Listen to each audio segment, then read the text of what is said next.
Okay, so let me just introduce the panelists, and then we've got two videos, and then we've got a live presentation by Mike Kelly. But I'll just introduce our panelists. So welcome to this panel, Shakespeare in Amherst.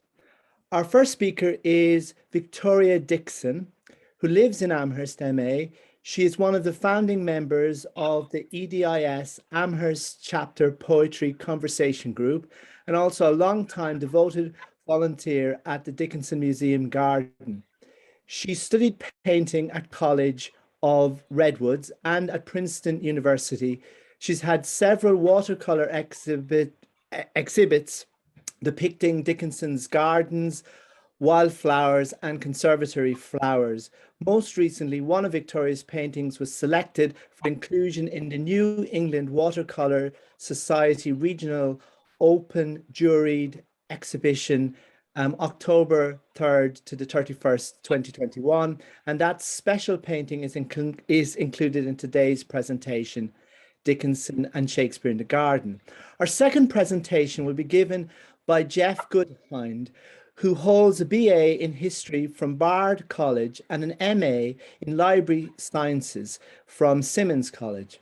At the Kinney Center, he's the Kinney Center librarian. Jeff is responsible for maintaining the center's library and archiving scholarly papers, developing digital collections, and assisting patrons with research and answering reference questions. His co-presenter is Liz Fox, who is an interim arts and academic program coordinator at the Renaissance Center.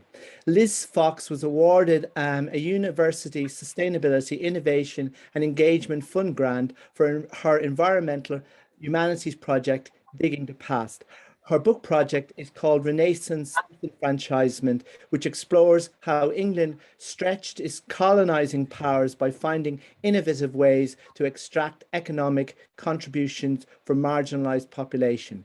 And our final presentation will be by Mike Kelly, who is the head of the Archives and Special Collections at Amherst College, where he oversees the school's collection of more than 80,000 rare books, along with a host of archival and manuscript collection.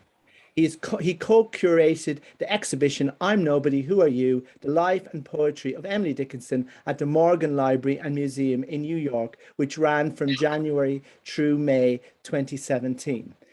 So I'm now going to hopefully play the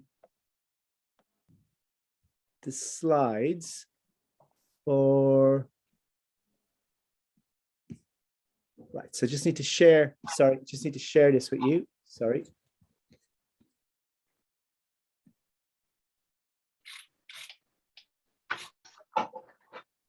Right, share, okay.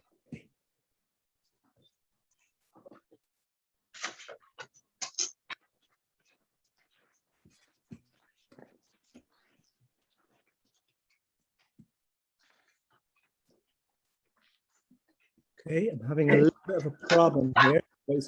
See, sorry, got it. Okay, so hopefully this works.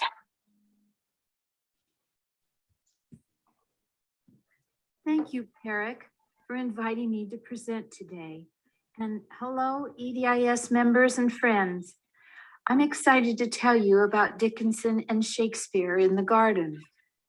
I live right here in Amherst, Massachusetts, just 0.9 miles from the Emily Dickinson Museum and the Homestead, where I have been one of the main garden volunteers for many years. The Dickinson's gardens and nearby fields and woods have continually been an artistic inspiration to me. But this project really began in a bluebell woods in Yorkshire, England. A bluebell woods is an enchanted place. I imagine that blue carpeted forest as the setting for several of William Shakespeare's plays. He frequently mentions plants and flowers, especially in A Midsummer Night's Dream, The Tempest, The Winter's Tale, and Hamlet. I traveled around England with my husband while on sabbatical and painted some of the flowers that Shakespeare wrote about. This flower is called Sweet William. It was possibly named to honor William the Conqueror, 1066, and all that, but it always reminds me of William Shakespeare, who I think really conquered the world.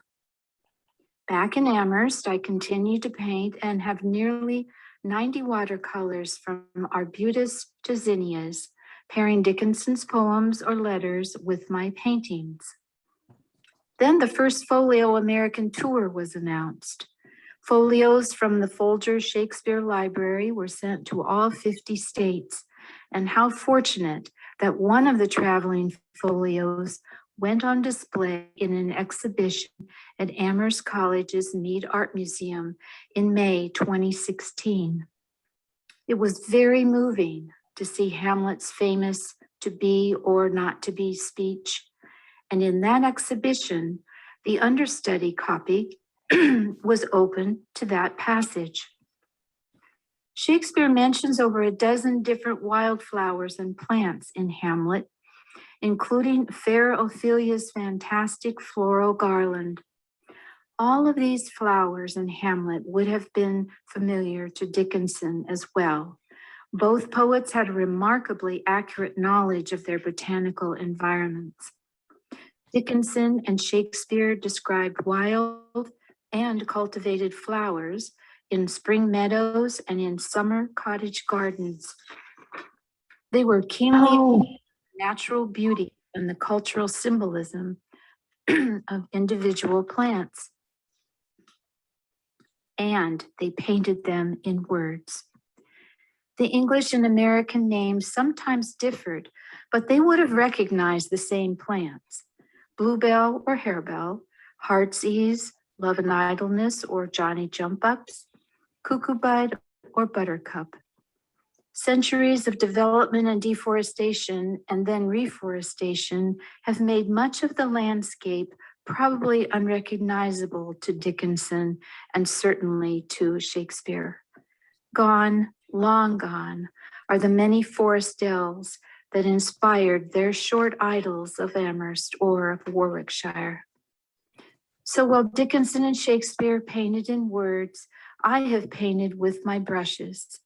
Today's exhibit is a selection of 22 paintings from my series of watercolors about Dickinson and Shakespeare in the garden.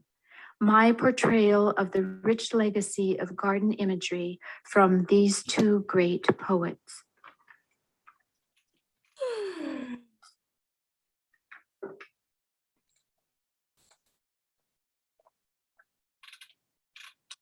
Through the dark sod, as education, the lily passes sure, feels her white foot, no trepidation, her faith, no fear. Afterward, in the meadow, swinging her barrel bell, the mold life all forgotten now, in ecstasy and dell. Look you, she is as white as a lily and small as a wand.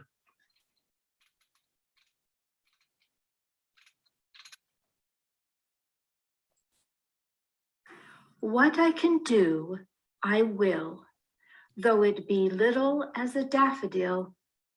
That I cannot must be unknown to possibility.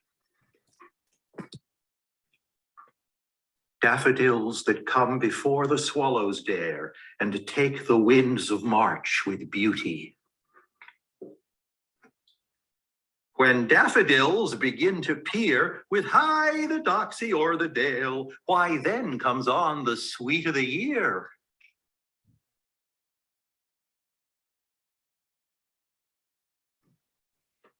Did the harebell loose her girdle to the lover bee? Would the bee the harebell hallow much as formerly? Did the paradise, persuaded, yield her mote of pearl? Would the Eden be an Eden, or the Earl an Earl? Thou shalt not lack the flower that's like thy face, pale primrose, nor the azured harebell like thy veins.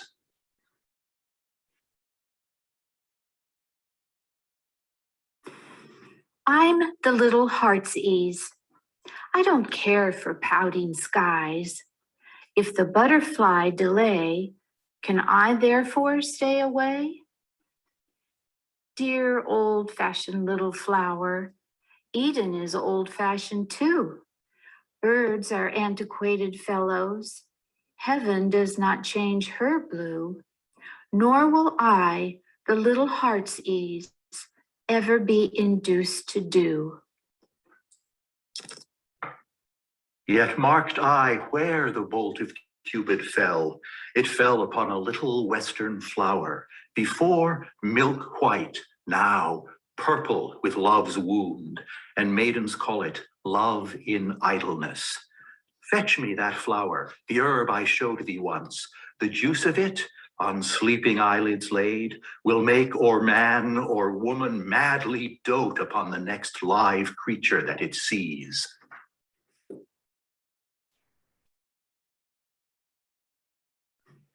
What would I give to see his face? I'd give my life, of course, but that is not enough. Stop just a minute. Let me think. I'd give my biggest bobolink and dappled cowslip dells.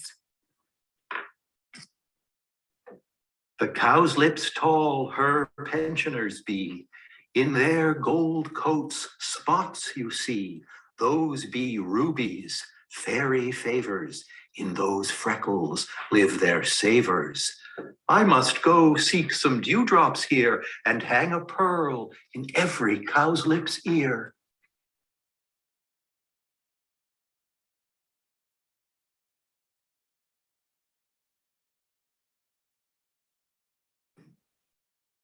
And I have shares in primrose banks.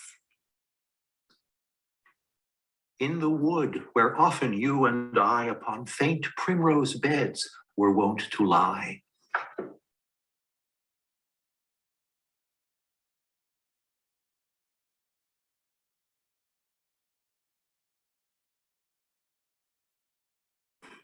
Over the fence, strawberries grow. Over the fence, I could climb if I tried, I know. Berries are nice. Have you not sometimes seen a handkerchief spotted with strawberries in your wife's hand?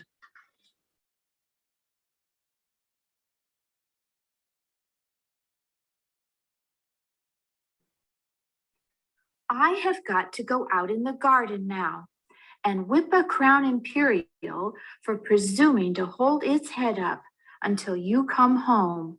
So farewell, Susie.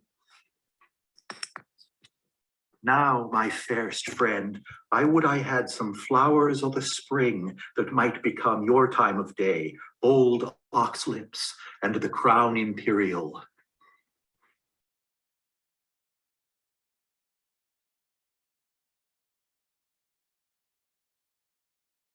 A moth the hue of this haunts candles in Brazil. Nature's experience would make our reddest second pale. Nature is fond, I sometimes think, of trinkets as a girl. Thus hath the candle singed the moth. Oh, these deliberate fools, when they do choose, they have the wisdom by their wit to lose.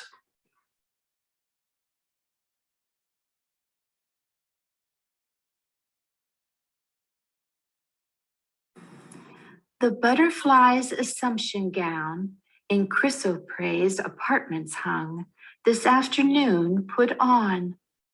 How condescending to descend and be of buttercups the friend in a New England town. When daisies pied and violets blue, and lady smocks all silver white, and cuckoo buds of yellow hue do paint the meadows with delight.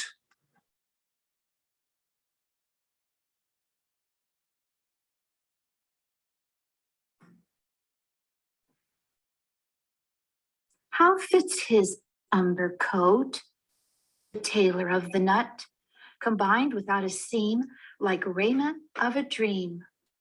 Who spun the auburn cloth, computed how the girth? The chestnut aged grows in those primeval clothes. And do tell me of a woman's tongue that gives not half so great a blow to hear as will a chestnut in a farmer's fire?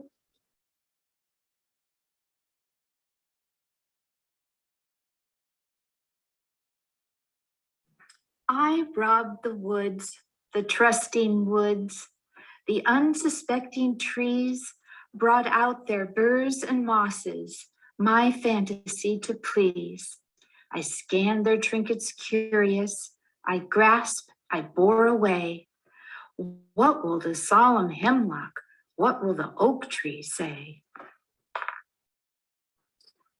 To the dread rattling thunder have I given fire, and rifted Jove's stout oak with his own bolt.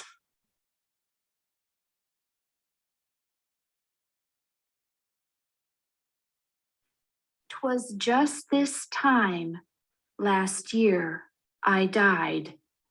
I know, I heard the corn. When I was carried by the farms, it had the tassels on.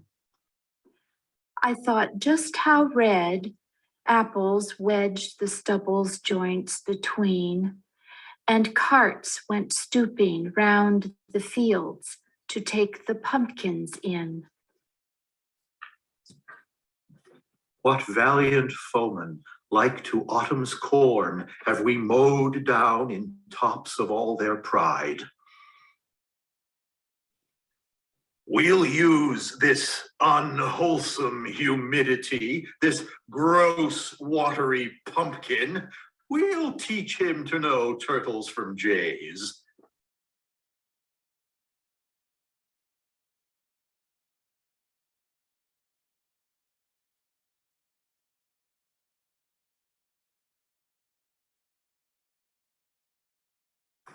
A sepal, petal, and a thorn upon a common summer's morn, a flask of dew, a bee or two, a breeze, a caper in the trees, and I'm a rose. What's in a name?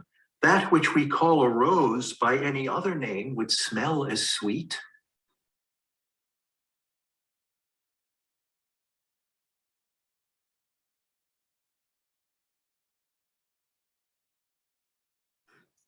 Essential oils are wrung. The attar from the rose be not expressed by suns alone. It is the gift of screw. The general rose decay, but this in lady's drawer makes summer, when the lady lie in ceaseless rosemary. There's rosemary. That's for remembrance. Pray, love, remember.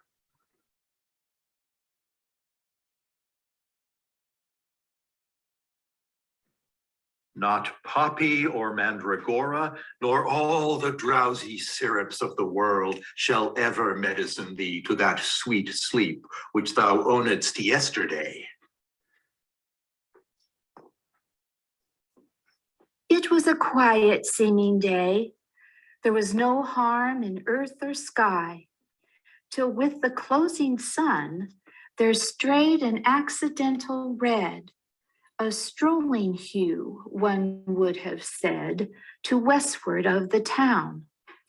But when the earth begun to jar, and houses vanished with a roar, and human nature hid, we comprehended by the awe, as those that dissolution saw, the poppy in the cloud.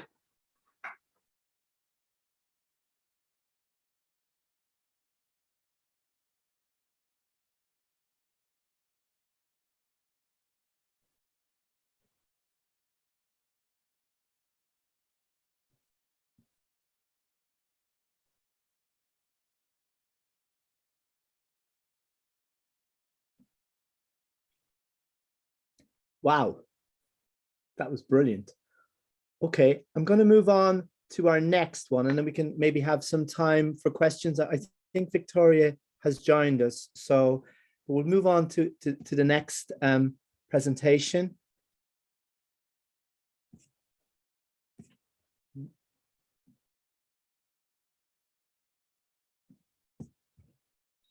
Hello, I'm Jeff Goodhind, the librarian for the Kinney Center for Interdisciplinary Renaissance Studies at UMass Amherst. And I'm Liz Fox, the Center's Interim Arts and Academic Programs Coordinator. The Kinney Center for Interdisciplinary Renaissance Studies is located at 650 East Pleasant Street, not very far from the Emily Dickinson homestead. It is a research institution serving a dedicated community of scholars, students, artists, and the general public.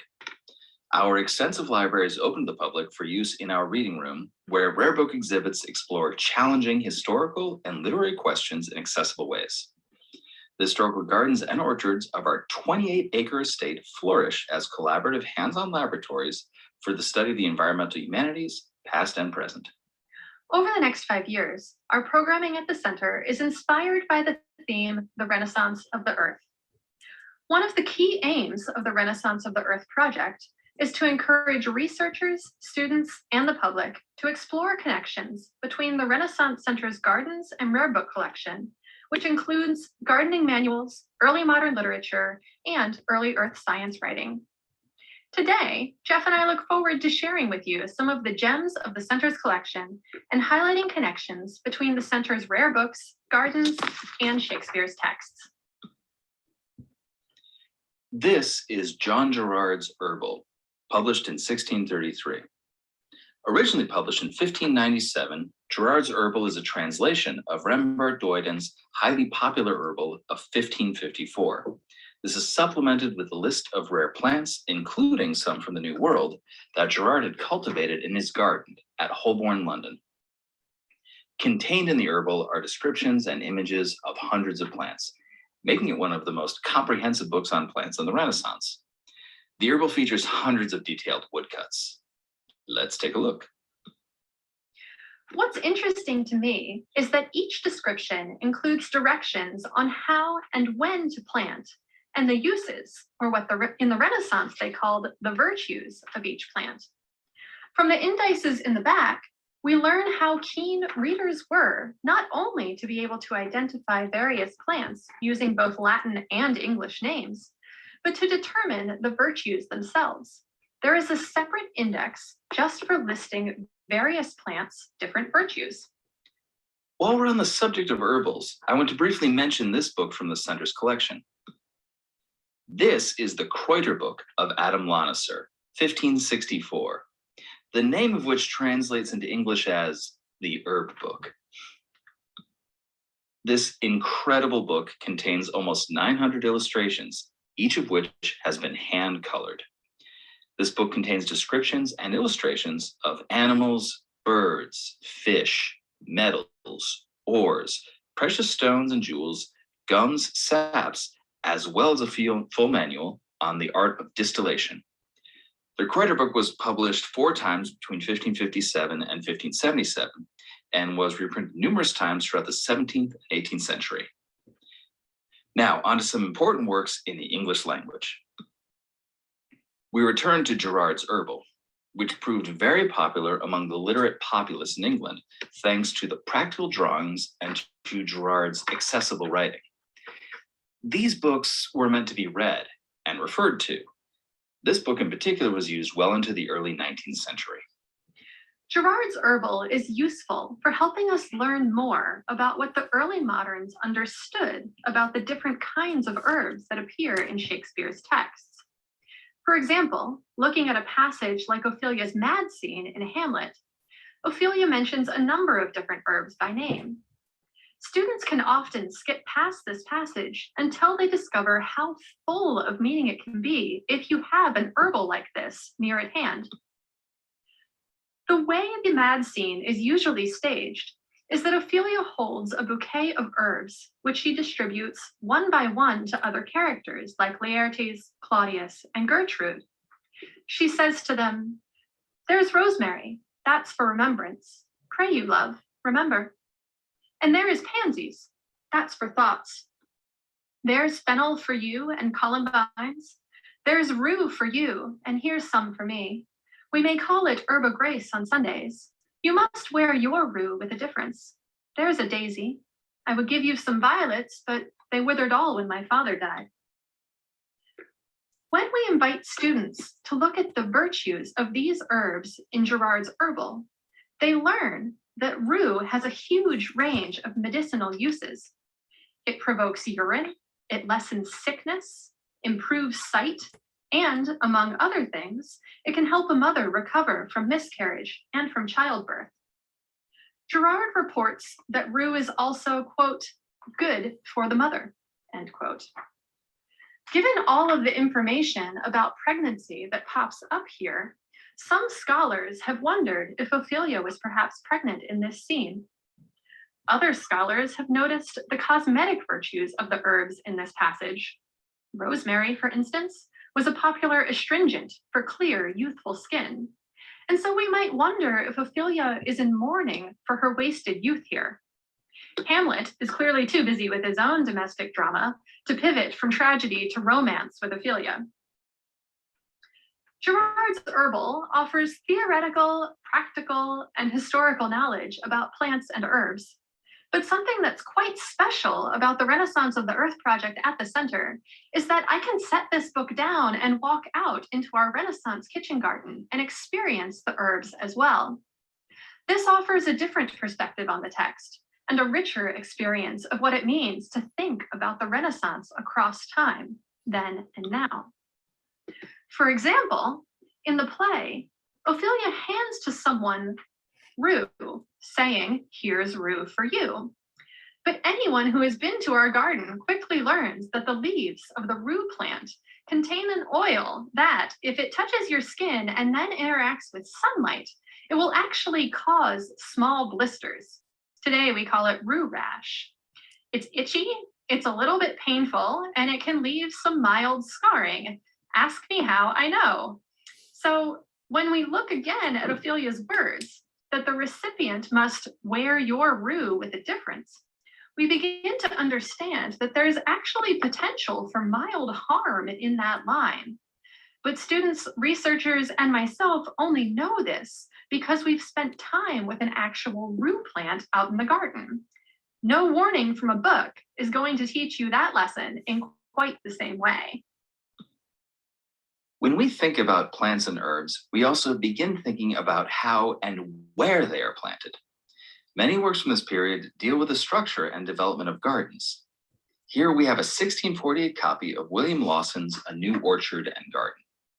Included in this volume is his Husbandry of Bees, with their several uses and annoyances, and The Country Housewife's Garden. As with many other books of this period, Lawson concerns himself with the grafting and propagation of plants, as well as the physical space and arrangement of the garden and orchard. He discusses how trees can be shaped and formed as they grow. An essential part in maintaining the, quote, form and cleanness of the garden, end quote, and orchard is the keeping of bees, which he assures his reader prefer cleanliness and quiet. Here we see diagrams of hives printed in the book itself.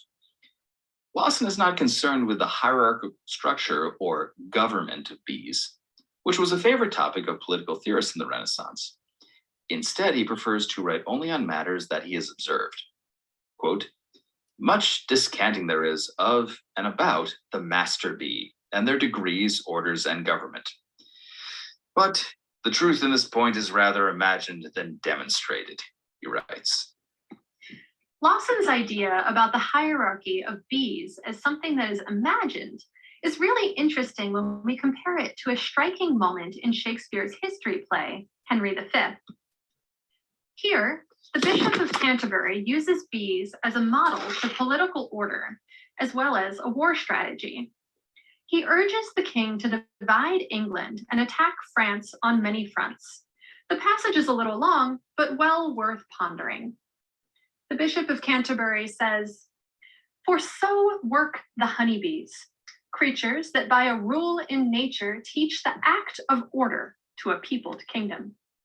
They have a king and officers of sorts, where some, like magistrates, correct at home, others, like merchants, venture trade abroad. Others, like soldiers armed in their stings, make boot upon the summer's velvet buds, which pillage they with merry march bring home to the tent royal of their emperor, who, busied in his majesty, surveys the singing masons building roofs of gold, the civil citizens kneading up the honey, the poor mechanic porters crowding in their heavy burdens at his narrow gate, the sad-eyed justice with his surly hum delivering o'er to the executor's pale the lazy, yawning drone. So it's interesting that Lawson doesn't mention hierarchy of bees in terms of the practical application of beekeeping, but bees have clearly captured Shakespeare's imagination, and he employs his bee metaphor to naturalize a man-made hierarchy. Lawson thinks a great deal about how gardens and orchards should be organized. He discusses how each individual garden is to be situated. For example, the orchard and kitchen garden should be kept separate, and in some cases, tended by different people. This leads us to the country housewife's garden. This is one of the first pieces of gardening advice directed towards women. It separates the housewife's duties from the husband's, making her responsible for the flower and kitchen garden, while the husband is expected to tend to the orchard. Gardens are full of social and gender hierarchy in Lawson. He not only divides the work of husbands and wives, but between the tasks in the garden that the housewife should do herself and those she should give to her servants. Lawson is very clear on his forms of expertise. When discussing the medicinal qualities of plants and herbs, he states, quote, "I refer to herbals, for we are gardeners, not physicians," end quote. Even so, it seems women had a lot of knowledge about what they could use different herbs for when treating various ailments. Lawson advises structuring your gardens and orchards to have many spaces for walking so one can delight in the smells, visuals, and tastes of their fruit trees. We turn now from the virtues of gardens to the making of cider. Here we have a 1676 copy of John Whirlage's Venetum Britannicum, or a treatise of cider. Quote, "There is no fruit growing in England more useful or profitable than the apple," end quote. Whirlage thinks of the apple as the most universal of the fruits in England, for there are very few places and conditions there where it will not grow. He describes cider as the most pleasant of the drinks, as well as the easiest and cheapest to create. Apple trees don't thrive in the hotter climates of the continent and thrive best in the temperate climate of England. In his directions for making cider, he includes both descriptions and illustrations of the cider press. Here is one image full of details regarding the cider making process. Virtues of the apple and of cider include relaxing of the stomach, aiding in sleep, preventing scurvy, kidney stones, diseases of the spleen, and melancholy. There are many considerations for the successful planting of apple orchards, most dependent on the environment. Dry land requires raised beds and 8 to 10 feet between each tree. The spacing between trees and the density of orchards are actually key plot points in several of Shakespeare's plays. For example, you may remember that King Hamlet was, quote, "sleeping in my orchard, my custom always of the afternoon," end quote, when Claudius placed the drops of poison in his ear in a murder most foul. Or remember in Romeo and Juliet, the famous balcony scene where Romeo appears at her window? Juliet asks him how he came to be there since, quote, "the orchard walls are high and hard to climb," end quote. Orchards are locations for both nefarious deeds and romantic encounters in Shakespeare's plays. In Much Ado About Nothing, scenes set in the orchard generate comic confusion and romantic misunderstandings. In Act 1, Scene 2, Hero's father receives misinformation that Don Pedro wants to marry Hero. This confusion is central to the play's main plot. And where did this misinformation occur? In a conversation inaccurately overheard in an orchard. Then later, in Act 3, Scene 1, Hero plans to trick Beatrice and Benedict to fall in love by staging a conversation for Beatrice to overhear. Where does this scene of eavesdropping take place? It's in an orchard. While this may at first appear a far-fetched scenario that an orchard would be such a private space or would obscure identity so completely, looking at Warledge or Lawson, we can get the sense of how close trees were planted together and how removed they were from the bustle of the home itself. And when we step outside into the center's apple orchard, we can experience the density of trees and get a sense of the privacy offered by a well-maintained orchard. While acknowledging that the apple is a versatile fruit, Warledge is conscientious of how different planting conditions require different approaches for the apple to thrive. Wetter land, especially that which is prone to flooding from rivers and streams, should have trenches dug to prevent standing water. Land that declines to the southeast, for example, land such as the stretch of the Dickinson homestead that abuts Triangle Street, is considered best for planting, as the trees will receive the most beneficial sunlight. Fruit trees may also be integrated into the hedgerows of a property, but in this case, care must be taken to have the trees be fenced, as to avoid damage from cattle. The orchard, it seems, is a site of both human folly and productivity, and must be thoughtfully and carefully maintained in balance with all the natural world that surrounds it. The Renaissance of the Earth in the Renaissance was a project of daily engagement with books, the earth, and human exchange, very much like it is here at our Renaissance Center today.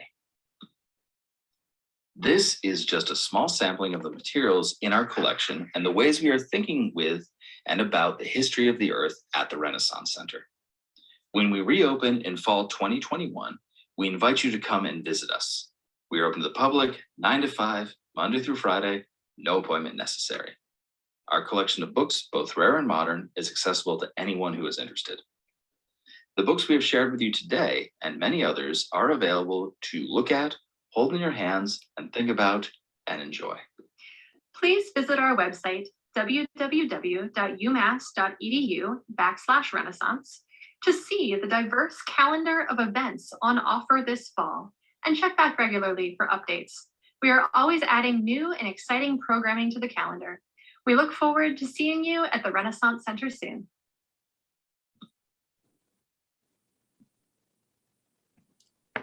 Brilliant. Okay, thank you very much. So we've got our final presentation today, and that's by Mike Kelly. And Mike, are you ready? Yeah, I'm ready to go. You are. I see you. Yeah. So far away. All right, great. So this is, hello everybody, welcome. Good to be here, even though here is all over the world. And I'm going to try and do a little bit of what I would normally do if we were all together in Amherst and show you some of the stuff, the actual stuff from the collections. One of the things I've noticed, this is a topic that has come up before, Amherst alumni and others are very interested in the history of Shakespeare at the college. And one of the fascinating things for me is that a lot of times, especially alumni, don't believe me when I say that students in the early 19th century would not have read Shakespeare in class. Like, what do you mean? Of course, everyone reads Shakespeare in school. But what I've got here, I'm going to be doing a bit of this to try and replicate that in-person show and tell. This is the Amherst College catalog for the year 1849-1850. The only place where I could imagine you might encounter Shakespeare is in the third term of your sophomore year. And remember, everyone took the same classes. No one had any choice. Where there is offered a history of English language and literature. French or German is also available. So it's possible that students might have encountered Shakespeare in this class, but otherwise Shakespeare was an extracurricular. And one of the earliest appearances of Shakespeare that I've been able to find, there may be earlier mentions in other student publications, but the indicator for February 1850, most of the people in this Zoom know that that's where Dickinson was first published. But the issue of the indicator prior to that One of the essays is about Desdemona. So that would be in the January 1850 issue. And then when we're in the February 1850 issue, there's an essay on Shakespeare's women, right? And so this, and I really always try to emphasize that at this time, there was no student activities fee. There was no apply to the publications board if you want to put out a student magazine. So this is entirely out of bounds. Not entirely prohibited, not strictly prohibited, but not something that the college supported. So this is students putting together their own magazine, and what they choose to write about is Shakespeare and Emerson.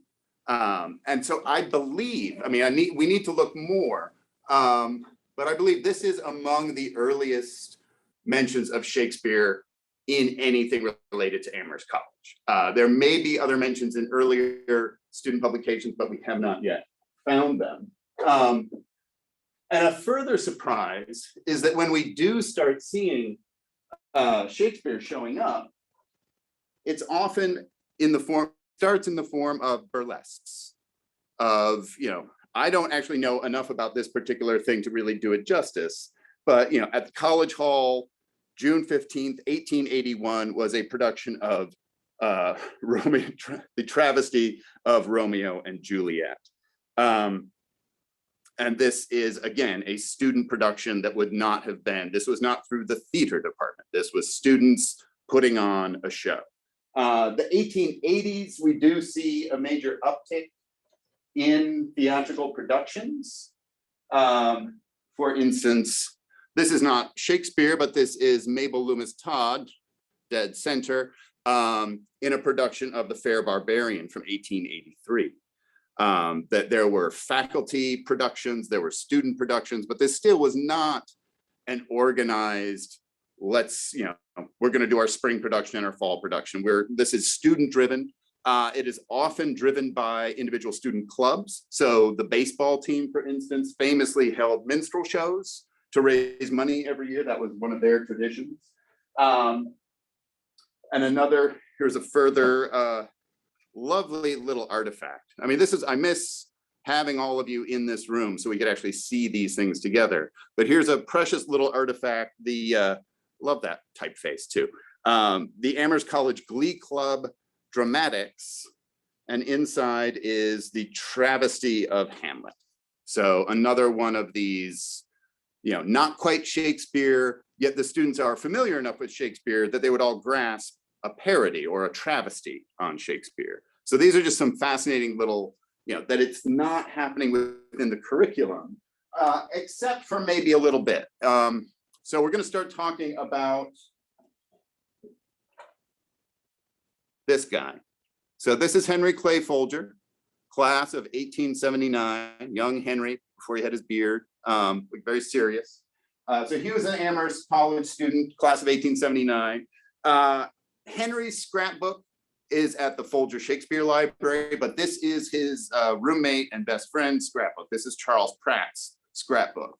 And student scrapbooks are a wonderful, amazing resource for ephemera, for stuff that who would have thought to save. But on this one spread in Charles Pratt's scrapbook, we've got the Kellogg Prize Speaking Program. We've got the Hyde Prize Speaking Program. Another prize speaking program. Public speaking was a major component of student life at Amherst College. And with that in mind, you might not be surprised that, the Mark Antony speech in Antony and Cleopatra was a popular one. So in this Kellogg Prize Speaking program for 1878-79, we find there's Henry Clay Folger at the top, interestingly giving a talk on Pericles before the Areopagus. So it's unclear. I don't think he's talking about the Shakespeare play Pericles. He's talking about the actual historical Pericles. And right after him is another classmate who is reciting Mark Antony's oration. So that was a very popular one.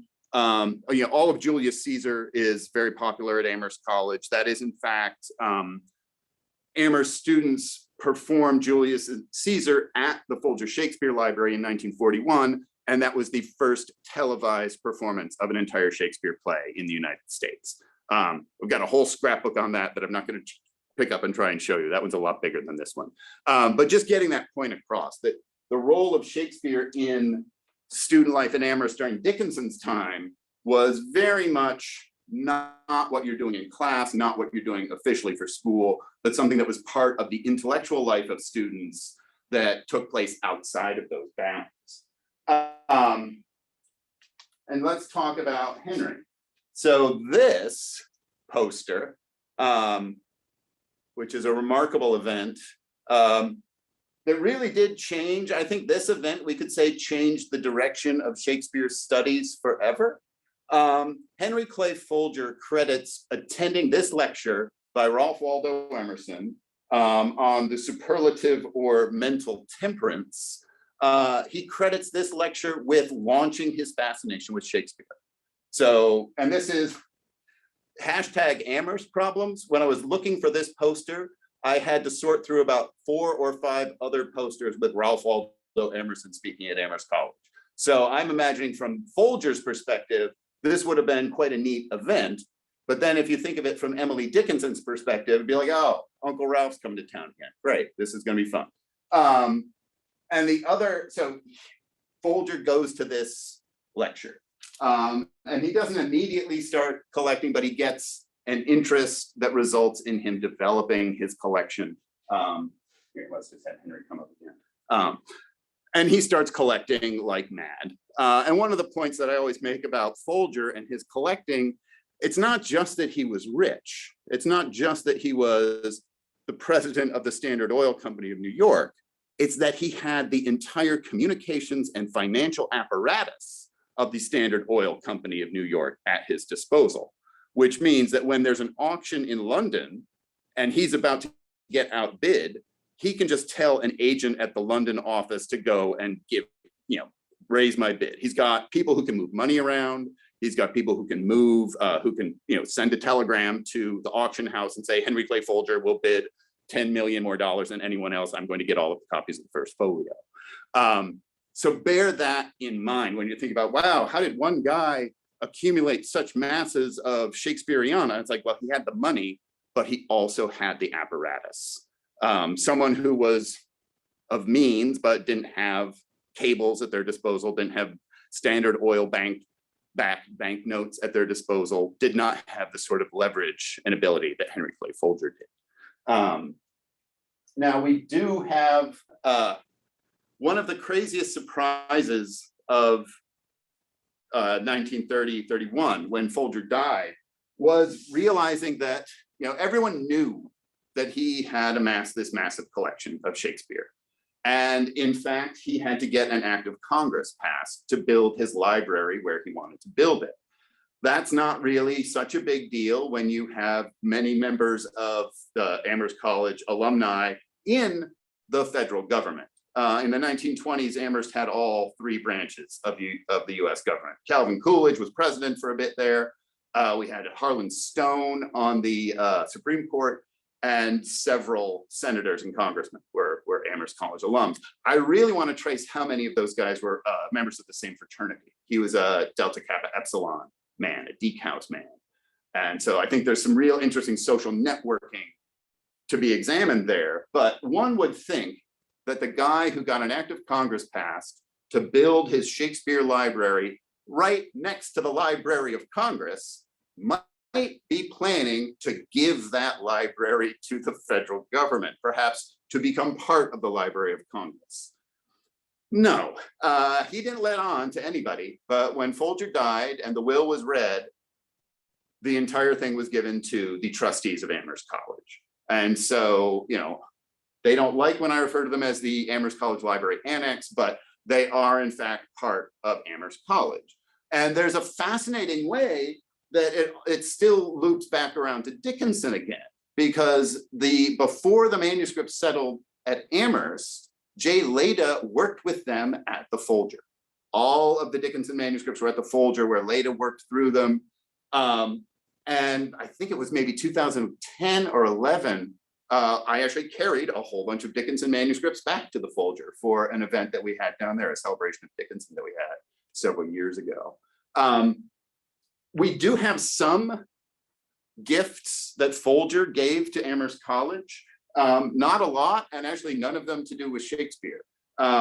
This is one of our 2 leaves of the Gutenberg Bible, which Henry Clay Folger gave to Amherst College in 1923. So there you can see his inscription to Amherst College, to the Amherst College Library, presented by H.C. Folger, class of 1879. We also have several books, 17th, 18th century books that Folger gave to his friend Charles Pratt. So Charles Pratt collected butterflies and butterfly books. And we have 2 copies of a 17th century book on butterflies. Henry obviously wasn't keeping track of the presents he bought for his old friend. And so he gave him 2 copies of the same, I think it's a 1747 book on butterflies, because when you're buying that many 17th century books, you can't keep track. And sometimes you get your friend the same 17th century book about butterflies. This poster right here, that's Taming of the Shrew, around 1908 and afterwards is when we really start to see, we recognize as what we would think of. Sorry, somebody was trying to call me there.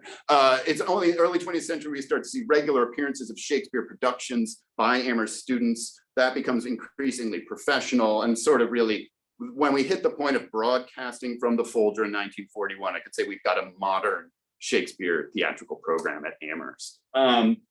I really do wish you were all here so we could see these things and have a real conversation.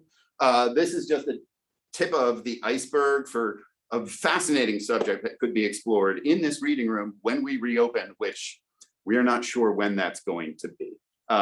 So yeah, I will leave it there so we can have time for a few questions. All right, thank you. Cheers. Thanks very much, Mike. That was brilliant. That was brilliant. Can I just ask you quickly, what was the date for the lecture, the Emerson lecture that Folger went to? What was the date? That is March 19, 1879. Thank you. So, yeah, I just love the design on this. I want a T-shirt like that. It says Ralph Waldo Emerson real big. Okay, well, let's open the floor for some questions. For Mike, for Victoria. I don't think Jeff and Liz are here, but if they are, if you've got questions, you could let me know and I can ask them questions for you. So. I just want to say thank you, Mike, for your spirited delivery at the end of a long, long, long day. I woke up. I wish we were all there. Yes, it was wonderful, Mike. I love that. If you get that T-shirt, can I have one too?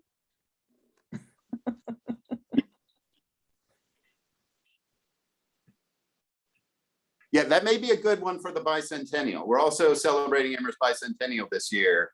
I've been pushing these big wood type posters on everybody. They're fabulous. Do we have any questions for Victoria? Victoria, are you still there? I saw you a minute ago. Any questions? Can you see me? No, I'm not. I think I'm not. Victoria, that was an amazing, a beautiful, beautiful painting. So inspiring, so inspiring. Thank you, Pat. Yeah. Is it currently on to, if people could go to it, where would they see it?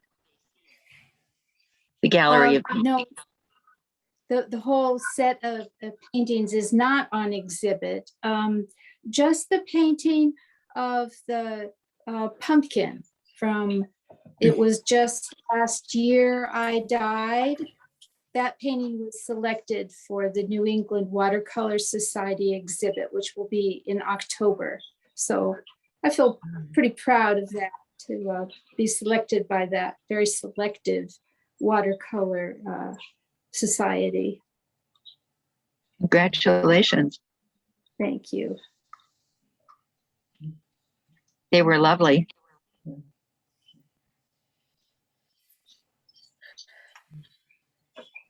I was Elizabeth? interested Oh, to see that the Renaissance gardens were, they referred to Gerard's book from the 16th century, and that was one of the resources that I used for selecting some of the extracts from Shakespeare.